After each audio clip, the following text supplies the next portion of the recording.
There is a moment each year when the world seems to lean inward, as if listening. The days grow shorter, the nights stretch wide and deep, and a quiet expectancy settles upon the land. It arrives not with haste, but gently, on the breath of winter, on the glow of a single light kindled against the dark. This is the season of wonder. This is Christmas drawing near. Look around, and you will see it everywhere, if only you slow your steps enough to notice. The earth itself seems hushed, wrapped in a garment of frost and starlight. Trees stand patient and bare, their branches lifted like open hands in prayer. The sky lowers, heavy with cloud or bright with stars, and even the cold feels purposeful, sharpening the senses, reminding us that warmth is a gift. Listen closely. The world does not fall silent in winter. It changes its song. Snow whispers as it settles. Wind hums its ancient melody through eaves and fields. Somewhere a bell rings clear and hopeful, marking time not in hours but in meaning. Each sound, each stillness carries a reminder. All things, in their quiet way, speak of beauty. In the early evening, as dusk gathers its blue shadows, windows begin to glow. One by one, lights appear, soft, golden, welcoming. They are small flames of defiance against the long night, and yet they do not shout. They simply shine. A candle on a sill, a lamp beside a chair, a star hung carefully in glass or paper. These lights do not exist to impress, but to guide, to comfort, to say without words, "You are not alone." Indoors, the season finds its voice in gentler ways. The scent of evergreen clings to hands and sleeves, sharp and clean like the forest brought home. Spices warm the air, cinnamon, clove, nutmeg, memories carried on steam and breath. There is the quiet labor of preparation, sweeping, polishing, arranging. Simple acts made sacred by intention, a table set with care, bread rising patiently, each task a small offering, given not for reward, but for love. And in these moments, time behaves differently. It slows, it softens. We remember things long past, the sound of laughter in another room, the warmth of a hand we once held, the comfort of familiar rituals repeated year after year. Christmas has a way of stitching memory and presence together, so that what was and what is can sit side by side, like old friends by the fire. Outside, the night deepens.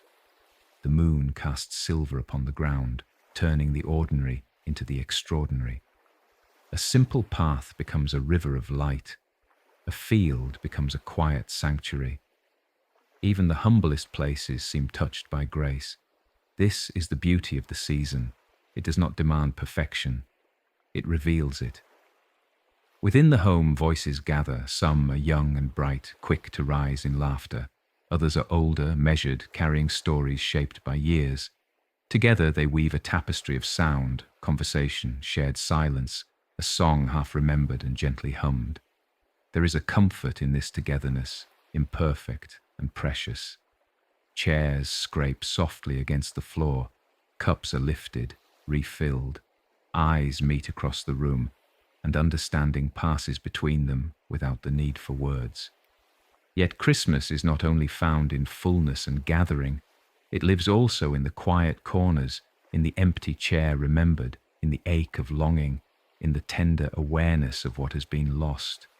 And even here, the season offers its gift, not the promise that all sorrow will vanish, but the assurance that sorrow is seen, held, and answered with compassion.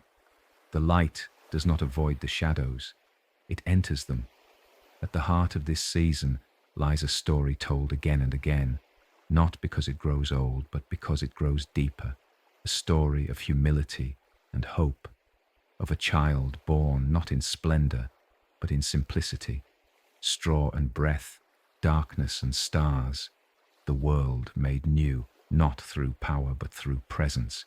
Imagine the stillness of that night, the animals restless then calm, the air alive with something unspoken, a mother's tired smile, a father's quiet awe, and above them, the sky opening in silent witness, heaven bending close to earth.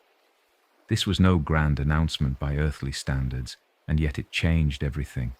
Love, made small enough to be held. The Nativity reminds us that greatness does not always arrive adorned, that peace often enters softly, so softly we might miss it if we are not listening.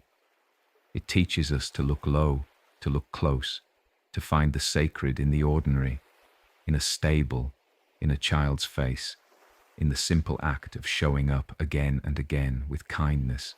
As the days of Christmas unfold, light grows more confident, candles multiply, songs rise familiar and steady, carrying words shaped by generations. They speak of joy, of mercy, of goodwill. They do not rush. They linger like echoes in a stone chapel, inviting us to breathe them in. And so we come to the deeper meaning of this season, not wrapped in ribbon, but in intention. Christmas calls us to notice, to give thanks, to recognize that beauty surrounds us, even when the world feels fragile. Especially then, it invites us to be bearers of light ourselves, reflecting what has been freely given. Peace, after all, is not a distant ideal. It begins in small places, in a gentle word, in forgiveness offered, in patience practiced. Hope, too, is not loud. It is a steady flame, tended carefully, passed from hand to hand. As the season draws us inward, may we carry its lessons outward, into the days that follow, into the lives we touch. May we remember the quiet evenings, the shared meals, the story of love made humble. May we walk more softly, listen more deeply, and look upon the world with renewed gratitude, for all things bright and beautiful still surround us, if we choose to see them, in frost and firelight, in laughter and tears, in the promise that light shines in the darkness, and the darkness has never overcome it. And so, as this Christmas night settles gently upon us, may your heart be warmed, may your path be lit, and may the simple sacred joy of the season remain with you now and always.